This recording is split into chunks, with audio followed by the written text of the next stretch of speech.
함께 묵상하심으로 금요 예배 시작하겠습니다.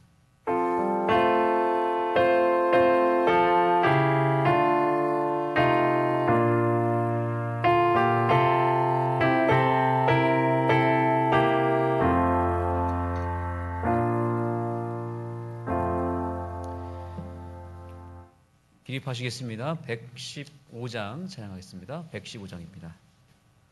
저 바다 물을 먹물 삼고 하늘을 두루마리로 하나님 사랑 기록해도 다 묘사할 수 없겠네. 하나님 크신 사랑을 그 어찌 다 쓸까. 저 높은 하늘이라도 감당치 못하리. 그 크신 하나님의 사랑 다 측량 못하며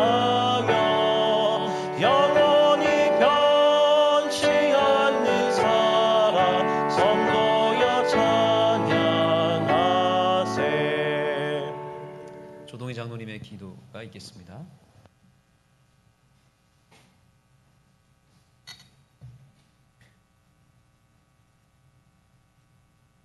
하늘에 계신 하나님 아버지, 안식일 첫 예배 시간에 주의 전에 나와서 주님의 성호를 찬양할 수 있도록 인도하여 주셔서 감사합니다.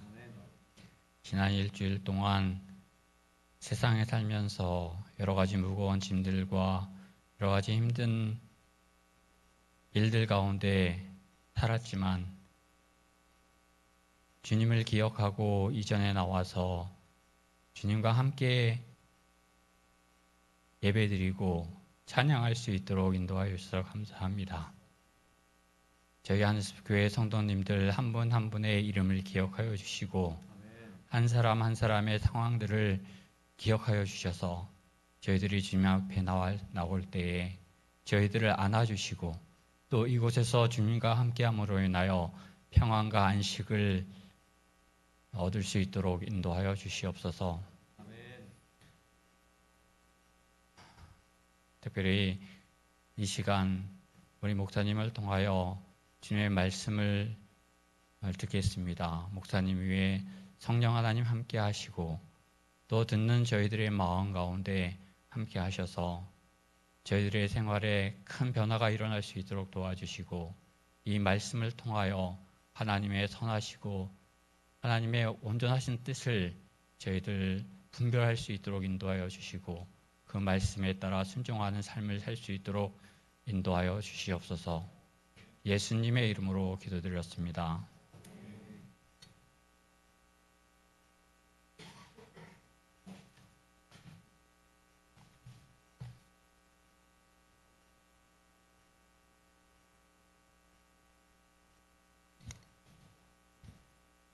네, 우리 금요일 예배를 통해서 우리는 구속의 경륜이라고 하는 큰 주제를 가지고 그동안 공부를 해왔는데요. 오늘 그 세 번째 시간입니다. 복습을 좀 해보겠습니다. 하나님께서 우리를 창조하실 때 창조의 목적이 있었습니다. 그것은 바로 삼위 하나님이 누리고 있는 행복을 우리에게 나눠주시고자 창조하셨다 그랬어요. 그렇죠? 그래서 지난 시간에 우리가 행복의 그 첫 번째 조건을 배웠습니다. 하나님께서 우리에게 공유하고 싶었던 행복의 요소는 무엇이었습니까? 혹시 기억나십니까? 반드시 이것이 있어야만 행복할 수 있습니다.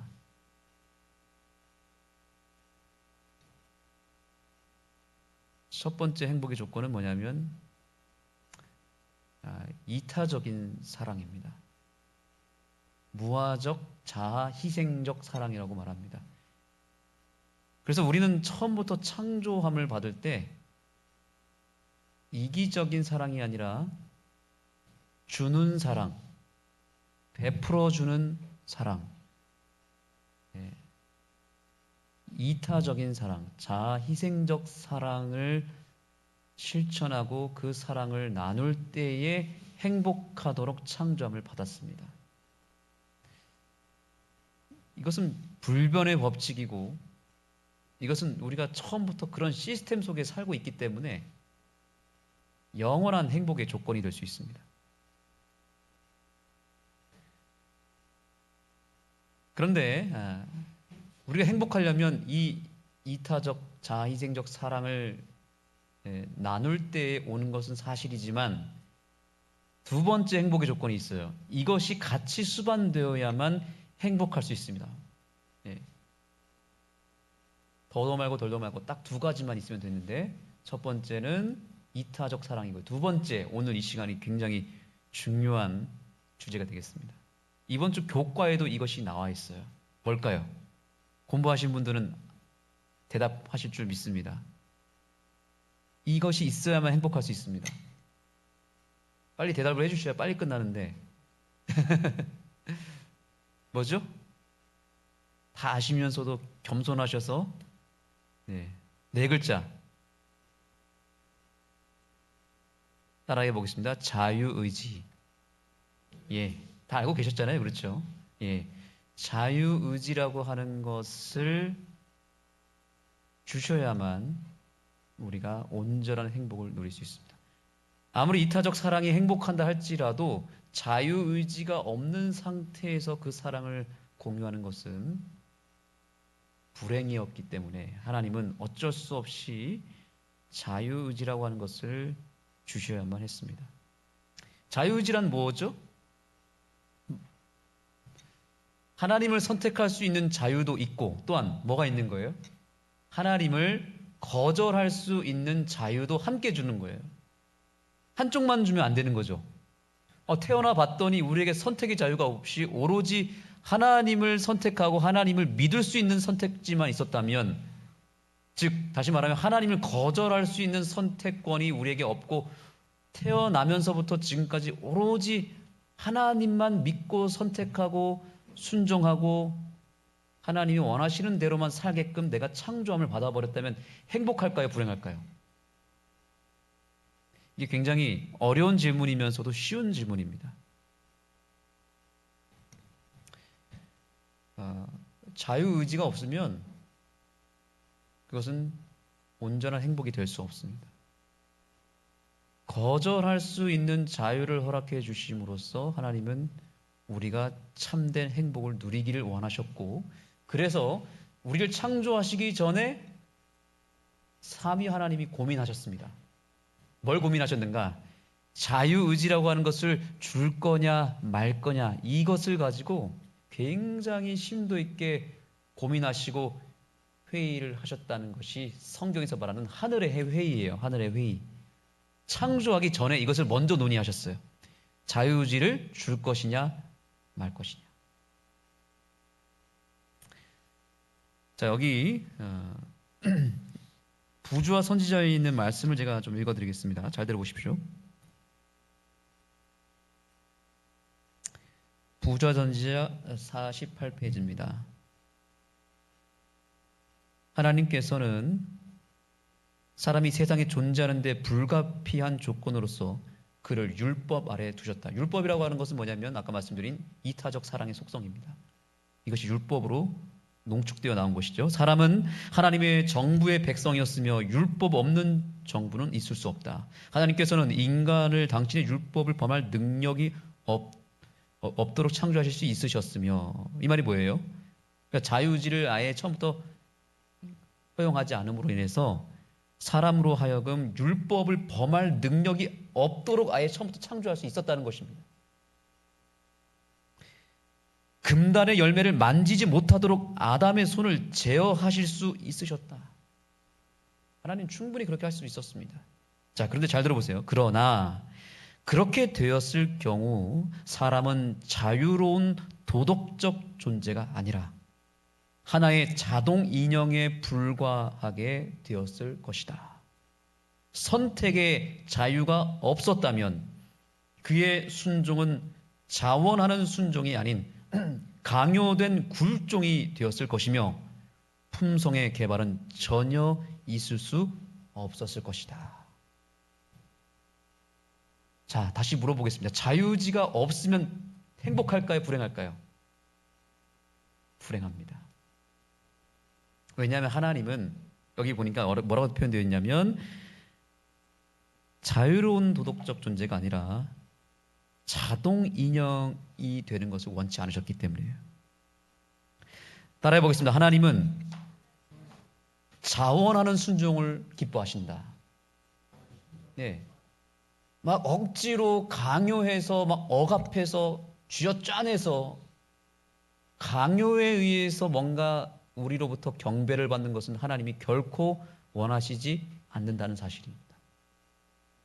하나님이 정말 원하시는 것은 한 가지입니다. 무엇이죠? 따라합니다. 자원하는 마음. 자, 여러분 오늘 금요일에 이렇게 출석률이 좋은 것을 저는 정말 기뻐할 수밖에 없고 너무 행복합니다. 저는 행복해요. 근데 여러분 질문 드리겠습니다. 여러분 자원하는 마음으로 오셨습니까? 강요에 의해서 어쩔 수 없이 오셨습니까? 예? 솔직하게 얘기해 주세요. 강요에 의해서 오셨어요? 아니면은 자원하는 마음으로 오셨습니까? 아멘. 그러면 다음 주에 보겠습니다. 이제 오늘 금요일의 출석률이 정말 강요가 아니라 자원하는 마음이라면 다음 주에도 와야 될까요? 안 와야 될까요? 아멘. 네. 근데 다음 주에 오늘 오신 분들이 거의 없고 막 5명도 안 되고 이제 이렇게 있다면은 저는 이제 그렇게 판단하겠습니다. 강요에 의해서 오셨구나. 예. 근데 여러분이 고백대로 좀 자원하는 마음으로 금요일에 오시니까 행복하세요? 힘드세요? 행복하시죠? 네. 다음 주에도 자원하는 마음으로 금요일 예배에 참여하게 되기를 간절히 소망합니다. 예. 이렇게 자원하는 마음으로 내 선택에 의해서 올 때에 행복한 것입니다. 찬양대도 여러분들이 자원하는 마음으로 신청하셔가지고 찬양대 연습을 하시고 이렇게 뜨겁게 찬양하니까 행복하지 않습니까? 그래서 하나님은 우리의 행복을 위해서 자유의지를 주실 수밖에 없었다. 그러면 자유의지를 주면 뭐가 발생할 수밖에 없죠? 반드시 뭐가 발생할 수밖에 없어요? 죄라고 하는 것이 발생할 수밖에 없는 거예요. 자유의지를 주면 복잡해집니다. 여러분 우리가 이렇게 질문할 수 있습니다. 사단을 왜 하나님 만드셔서 왜 사단 때문에 죄가 들어오게 하셨는가 이렇게 우리가 고민하죠. 그렇죠? 만약에 사단을 창조하지 않았다면 루스벨을 창조하지 않았다면 죄가 발생하지 않았을까요? 그렇지 않습니다. 자유의지를 허락한 이상 사단이 루스벨이 아니었다 하더라도 사단이 없었다 하더라도 다른 존재가 사단처럼 어느 순간 죄를 범하지 않았을까요? 칼이라고 하는 것이 굉장히 위험하잖아요. 우리가 잘 쓰면 유익하고 행복하죠. 요리를 할 때 칼이 없으면 불행합니다. 그렇죠? 잘 드는 칼이 있어야 행복합니다. 그런데 아무리 요리를 잘하는 우리 손혜주 집사님이라 할지라도 어느 순간 이 칼을 쓰다가 비신 적 있으세요? 없으세요? 요리 생활을 수십 년 했지만 단 한 번도 칼에 비신 적이 없으십니까? 있으시죠? 그렇게 칼을 잘 쓰시고 요리를 잘 하시는 집사님도 언젠가 실수를 하지 않았겠습니까? 자유의지도 똑같습니다. 이 잘 되는 칼과 같은 거예요. 이걸 잘 사용하면 우리의 행복이 되지만 잘못 사용하게 되면 이것이 위험하고 죄라고 하는 것이 발생하고 결국엔 불행의 이 뿌리가 될 수 있는 매우 치명적인 요소가 될 수 있는데 하나님은 그럼에도 불구하고 칼을 주셨어요? 안 주셨어요? 주신 것입니다. 왜냐하면 우리가 그것이 있어야만 행복할 수 있기 때문에. 그게 없으면 우리는 불행할 수밖에 없는 거예요. 자, 여기 이런 표현도 있습니다. 품성의 개발은 전혀 있을 수 없었을 것이다. 뭐가 없었으면? 자유의지가 없었습니다. 자, 우리가 이렇게 또 의문 들 수 있잖아요. 하나님이 아무리 자유의지를 그래서 중요해서 우리한테 줬다 할지라도 이럴 수 있잖아요. 예를 들면 하와가 선악을 알게 하는 나무를 따먹으려고 할 때 하나님이 어떻게 하면 돼요? 손을 딱 잡아가지고 하와야 안 돼. 그것만은 건들면 안 돼. 이렇게 하나님이 붙잡아 줄 수도 있었잖아요. 그렇죠. 근데 왜 내버려뒀을까요? 하나님이 그때 좀 막아주시면 안 됩니까? 자유의지가 있다 하더라도. 근데 왜 안 잡아주시고 그냥 내버려뒀냐 이거죠. 그렇게 죄를 범하려고 선택할 때마다, 하나님의 뜻이 아닌 반대를 선택할 때마다, 선악과를 따먹으려고 선택할 때마다 하나님이 계속해서 막아주시기만 하면 어떻게 될까요? 품성의 개발이 일어나지 않는 것입니다. 성장하지 못하는 것입니다. 변화되지 못하는 것입니다. 그래서 하나님께서는 비록 리스크가 있다 할지라도 우리의 품성 개발과 성장을 위해서 자유의지를 끝까지 허용해 주신 거예요. 피 흘린다 할지라도, 조금은 그걸 이용해서 다친다 하더라도 그걸 통해서 그 다음 스텝은 뭘까요? 아, 내가 요리를 하다가 칼을 잘못 사용했네. 다음에는 이렇게 하지 않아야지 라고 하는 성장이라고 하는 것이 생기는 것입니다. 성장통이죠, 그런 것이. 그래서 하나님은 자유의지를 끝까지 허락해 주셨다고 하는 것입니다. 이왕 여러분들이 교과 공부를 하고 계셨으니까 이번 주 교과에 제가 몇 구절을 좀 읽어드리겠습니다. 100페이지 보시면, 교과책 가져오신 분들은 보시고 없으신 분들은 그냥 들으시면 됩니다. 100페이지에 보니까 C.S. 루이스가 이렇게 기록했다. 악뿐만 아니라 값진 사랑이나 선이나 기쁨도 자유의지가 있어야만 가능하기 때문이다. 로봇, 즉 기계처럼 작동하는 피조물의 세상은 별로 창조할 가치가 없다. 하나님이 만물의 영장인 인간에게 주시려는 행복은 사랑과 기쁨이 무화경 속에서 자유롭게 자원하여 그분과 연합하고 또 서로 간에 연합하는 행복이다. 그러기 위해서 그들은 자유로워야 한다. 하나님께서 자유의지를 주게 되면 분명히 죄가 발생할 것을 아셨음에도 불구하고 우리에게 이것을 허락할 수밖에 없었던 것은 우리를 그만큼 사랑했고 우리가 정말로 행복하기를 원하셨기 때문에 리스크를 감당하시면서도 감수하시면서도 주셨다는 것이죠. 하나님은 다 아셨습니다. 사단이 자유의지를 잘못 사용할 것을 아셨고 하와가 선악과를 따먹을 것을 하나님이 아셨을까요? 모르셨을까요? 아셨습니다. 아셨음에도 불구하고 창조했고요.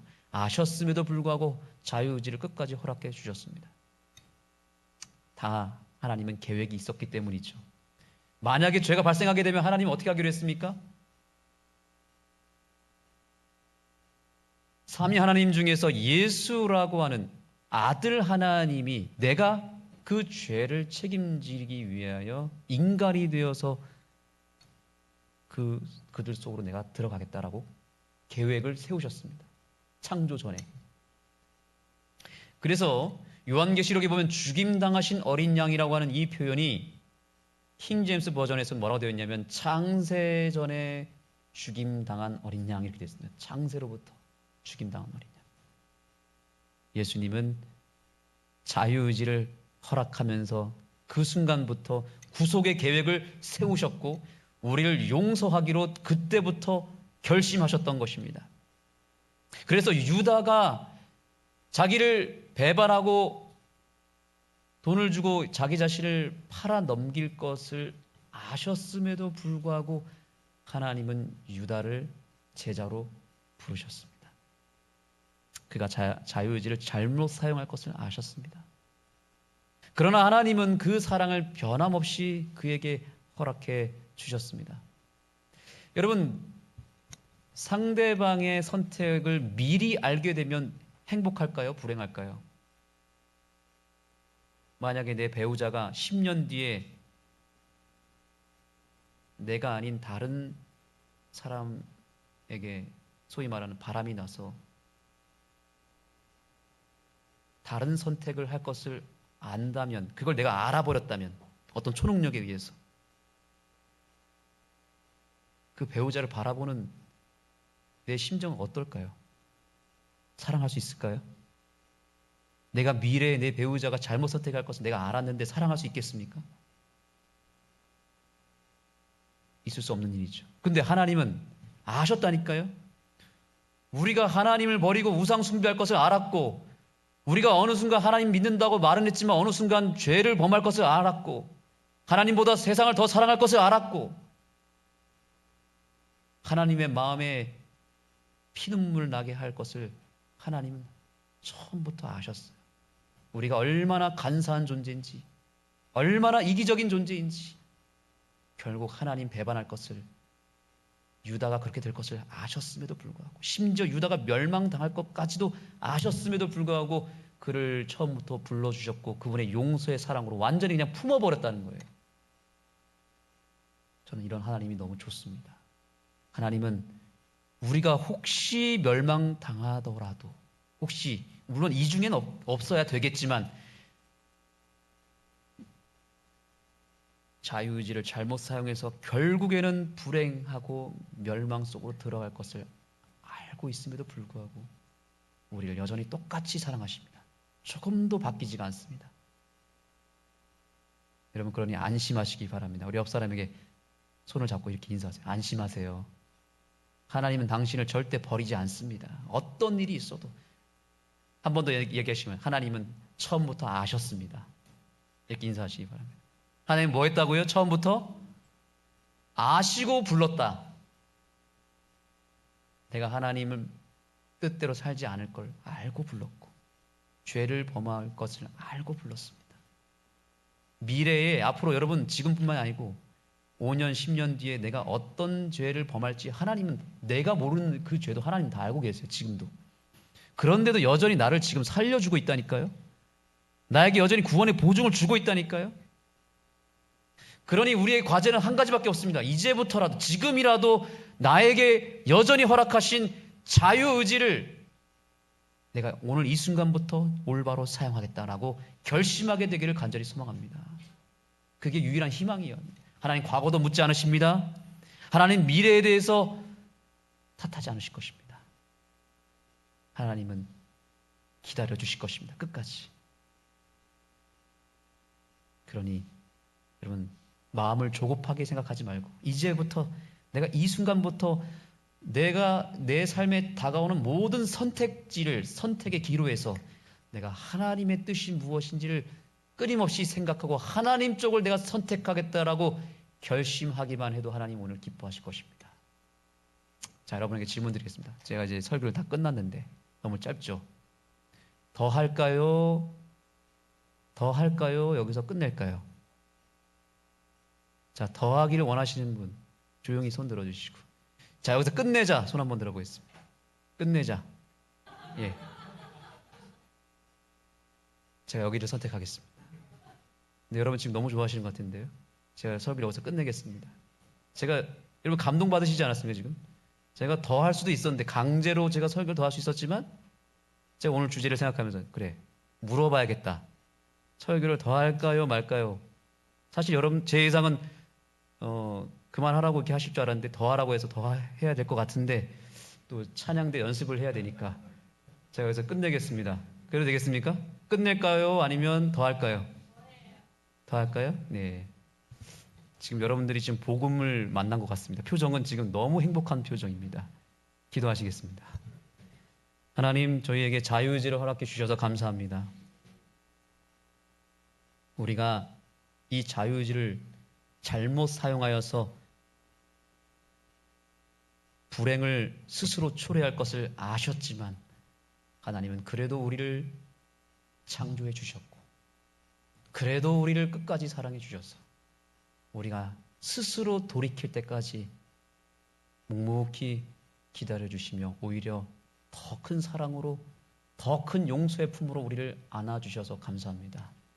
이제 더 이상 이 자유의지를 악용하지 않게 하여 주옵소서. 알면서도 범죄하지 않게 하여 주옵소서.